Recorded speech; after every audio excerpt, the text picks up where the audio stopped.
Okay, good morning. So this is part two of the pumps discussion. Ano? So in the first video for pump, we are able to calculate the horsepower and the net positive suction head. So in this particular video, we're going to look at the different types of pump, no, and how to how to choose the right type of pump and also some other calculation that involves pumps, no? So let me share the PowerPoint.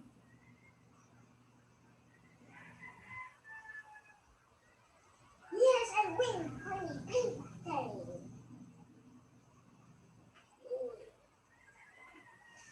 So generally there are two types of pump. I want paper. No, so many here. The positive displacement pumps, no? So these are generally your gear pumps. So basically, as you can see from the picture, generally the liquid flows into the pump and then there are two gears. Okay, so one is connected to the motor, that is the driver, and then the other is the driven gear. So basically what happens is that the volume, this is space right here, the empty volume, the space that is occupied by the liquid is basically reduced inside because of the rotation of the gear. Ano? So the minimal decrease in size results to a very high pressure change. No? So that's how a gear pump work. Basically a gear pump or a positive displacement pump is reserved for those pumping jobs wherein the pressure change is quite high and the output volume or the volumetric flow rate is quite low. No? Uh, the second type is the more general type, the centrifugal pumps. So the centrifugal pump is similar to this pump right here over on the left side. This is the working element. This increases the velocity of the pumps. No, so generally, this type of pumps is used for lower head, means lower change in pressure, and high volume. So we were going to discuss these two in particular and how we choose between the two. No? We have a chart on the handbook, no? To choose for the type of the pump. Okay, so the other type of positive displacement pump is the reciprocating pump, no? So as you can see, this type of pump is contains a piston, no? So basically, you have two valves, the discharge valves and the suction valves. So the suction valves let the liquid in, and then basically the piston moves in and compress the pump, and then this discharge valve will only open if the pressure that you wanted is attained. You know? So whenever it gets out of the pump, the liquid has a higher pressure. No? And then the rotary pumps are the gear pumps right here, on the side. These are the rotary pumps, the rotary positive displacement. These are the gear pumps. So for gear pumps, the working principle is that the positive displacement pump has an expanding cavity on the suction side of the pump and a decreasing cavity on the discharge side. So malaki yung available space dito. Ito yan, generally malaki pa tong space na to. Then pag ikot niya, because of the design of the casing, lumiliit ng konti. Yung konting reduction sa volume, natatranslate yun sa malaking change sa pressure. So that's how a gear pumps work. Liquid is allowed to flow into the pump as the cavity on the suction side expands and the liquid is pours out of the discharge as the cavity collapses. So this is the gear pump. So as I mentioned previously, this is reserved for high pressure increase and low volumetric flow rate. And then this is another type of positive displacement pump, the screw type. So as you can see, you have a rotating screw. The pump enters on one side, probably right here. And then basically it's the same principle. The volume of the liquid is reduced because of this rotating screw that make contact with the walls right here. And then when it comes out on the other side, probably this is the other side, and this is the entrance. When it comes on the other side, it is of lower volume, no, and higher pressure. So this is the screw type pump. At this point, basically, what you really need is just to be familiarized with the looks, of the working element of this positive displacement pumps. So this is the screw type pump. The first one we discussed is the gear type pump, and then the other one is the piston type pump. Ano? And then finally, we have the centrifugal pump. This is the other type of the pump.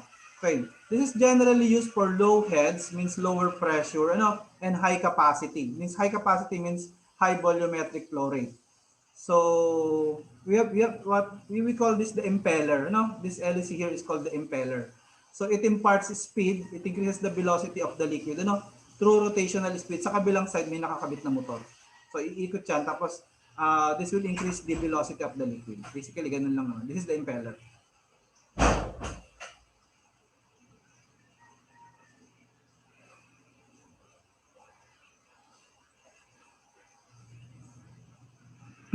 Okay, so this is the axial flow pump. No, as you can see, it's just a simple LEC. Tapos basically, ganun din, it increases the velocity of the pump. This is connected to a motor, no? This shaft is connected to a motor. Tapos in the end, you have an LEC. This is an actual picture. This is the illustration. So as the fluid goes in, kamukha din sa centrifugal pump, it goes in at the front, then it goes out at the top, no? So when it goes out at the top, generally the velocity is much faster. So that's how an axial flow works. Okay, so this is the chart that I'm mentioning, So basically, you just need to know the capacity in gallons per minute. So this is 1, this is 10. So this is probably 20, this is 50, this is 100. This is, I think this is 200, this is 500, this is 1,000 gallons per minute, etc. Up to 10,000 gallons per minute. Tapos this is the head in feet of liquid. So this is WS. So basically, how you're going to do it? Halimbawa, you have 5,000, and then the head is just 1 feet. So you're going to use an axial flow. Kasi it ends up at the area for an axial flow. So yun, axial flow is for low pressure, low delta P, and high capacity. So 5,000 gallons per minute is relatively high. Okay, so when you have a quite high pressure, no, you're going to end up on this area. So when you end up on this area, you're going to choose a gear pump, no? Pero as you can see, if you happen to fall on this area, generally you're going to use a centrifugal, no? Centrifugal pump. So ganun lang, you're just going to use this chart to specify the type. Pero generally, pag mababa lamang naman yung capacity, yung gallons per minute, mataas yung gallons per minute, sorry, tapos mababa yung head, it's most of the time, you're going to use a centrifugal pump. So let's try to answer this MRI reviewer question. What type of pump would you recommend if the capacity is 500 gallons per minute at a head of 15 feet of water? So is it a gear pump, A, letter B, axial flow pump, letter C, centrifugal pump, letter D, screw pump? So if we're going back to the 5,000 at saka 15 feet, if we're going back to the chart, 5,000 tapos 15 feet. So ito yung 5,000. This is 20. This line here is 20. Tapos this line here is, this is 10. So this is 15, no? The first line is 15. So 5,000 and 15. You need to use an axial flow pump. So the answer for the MRI reviewer question is letter B, axial flow pump. So if you have the reviewer, you can confirm that the answer is letter B. No? So ganun lang naman. Okay.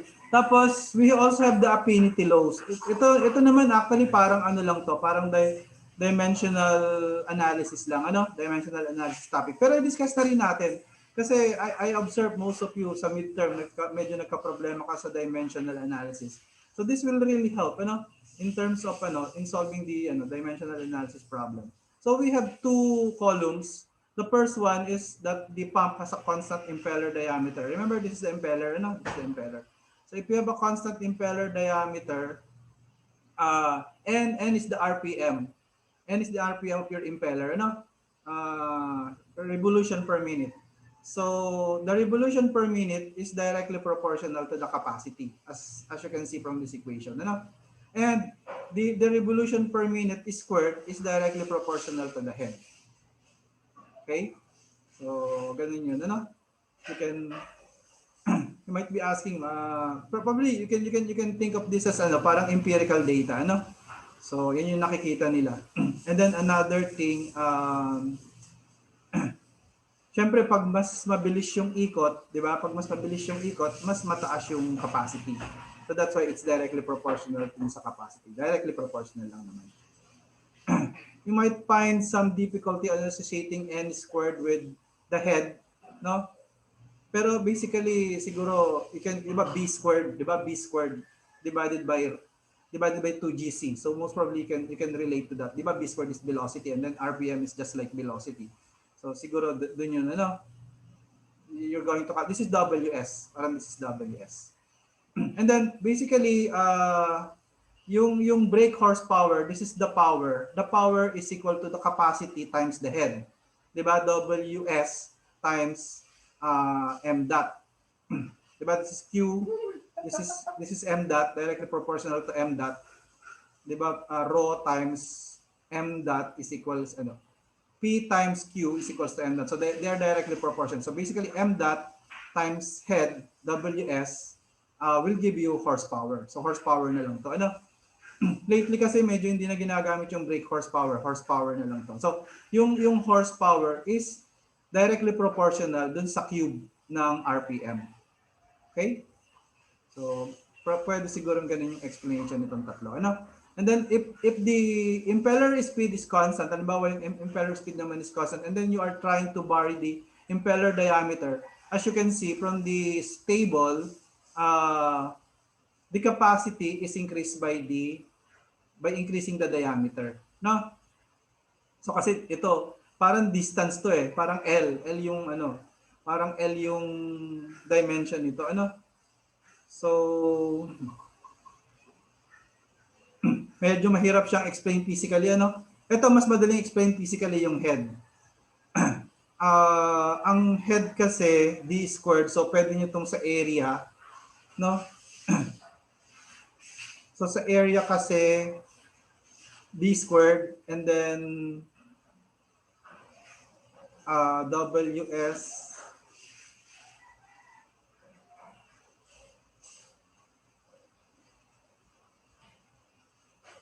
Q times A. So Q kasi Q times A, ano? Q times A. So if your area increases, ano, inversely proportional. How do we explain this? Actually, medyo empirical din talaga to, no? This is parang meron silang mga experiment na ginagawa, and then they found out that when you have a constant impeller speed, ano, tapos you increase the diameter, the capacity, the volumetric flow rate of the pump increases directly proportional, ano. Tapos ang nangyayari sa head, squared siya, direct proportional siya sa squared ng ano, sa squared ng diameter ng impeller. Ganun na lang, ano. And then if you multiply the two, that's like the explanation on the first one, the magiging cube na to. This is supposed to be d cube, ano? This is not p. Yung d cube is directly proportional to horsepower. Ganun din lang naman yun, ano? So just try to remember this or just mark this on your handbook. You can find this on page 36 of the handbook, this table 10-13. So let's try to solve some problem related to this, ano? Basta tandaan nyo lang, basta capacity, directly proportional siya. Tapos pag head naman, squared. Both parameters, RPM at saka diameter. Pag horsepower na, cube na. No? Cube na sa N, cube din sa D. Try natin yung mga problem sa reviewer.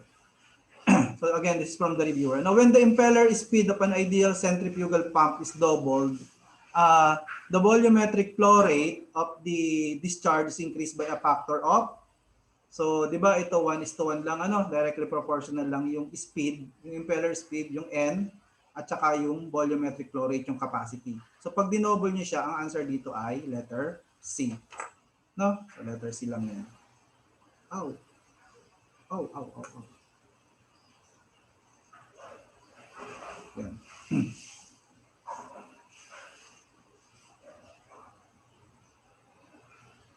Ah.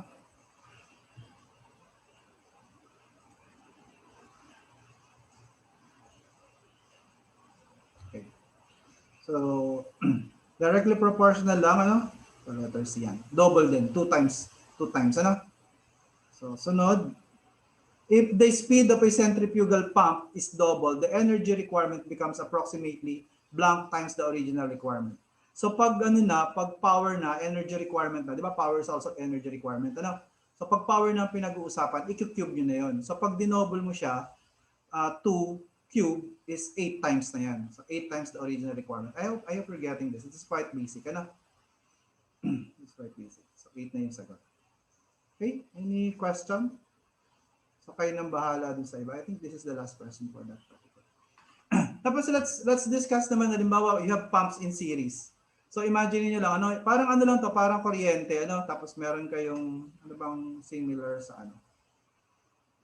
Anyway, actually, mas madaling imagine yung tubig at saka pump, ano. So when you have pumps in series, yung output niyan, hindi nag-i-increase. Kung ano yung pumasok sa unang pump, yun din yung ilalabas ng pangalawang pump if they are in series, ano. So ang Q is equals to Q1, no? Is equals to Q2. Q1 is equals to Q2. Halimbawa, ito yung unang pump. May pumasok dito. So, yung Q1, tapos yung lumabas dito, pumasok sa another pump. Yung lumalabas dito, Q2. No? Halimbawa pala ito Q. Ito pala yung Q1. Ganun. Equal lang. Siyempre, kung anong pumasok, yun din yung lalabas. So, that's why, in a series, Q is equals to Q1 is equals to Q2.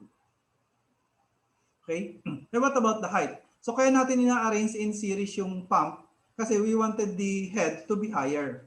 No? Yung pressure na na-develop niya mas mataas.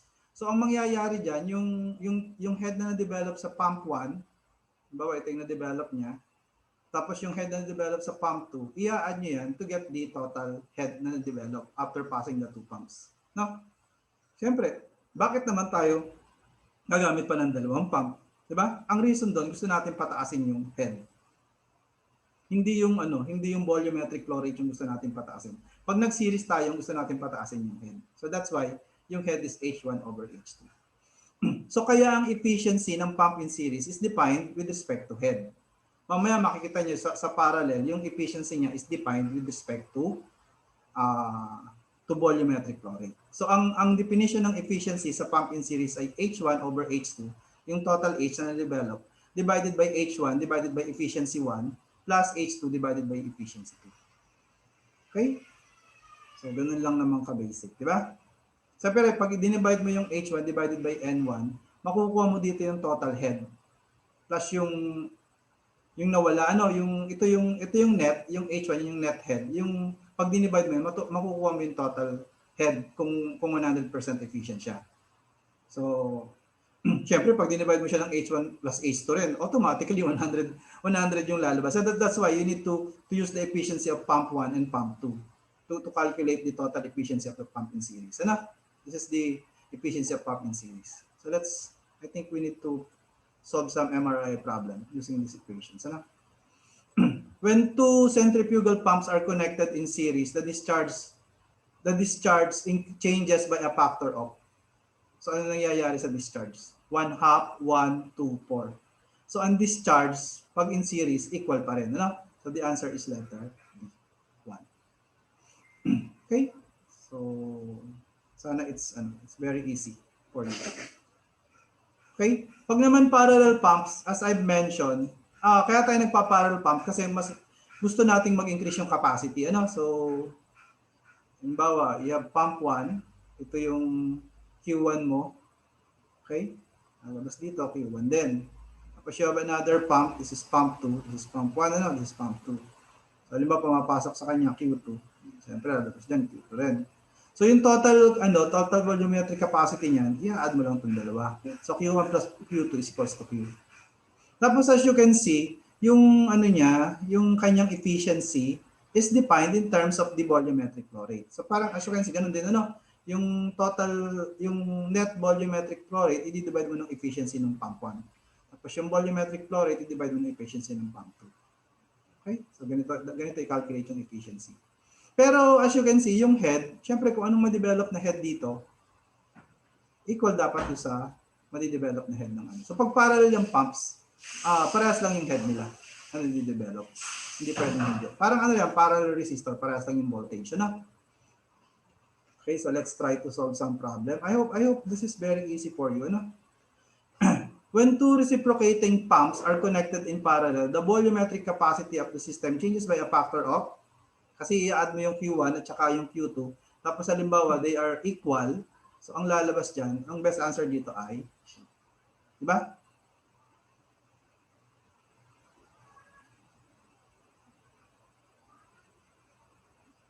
Question? Ay, recorded video. Okay, so let's, na to. Hindi na daw ito lalabas.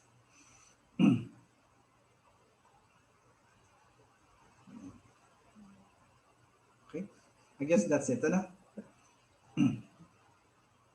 We'll discuss the next item on the next video. So, see you on the next video.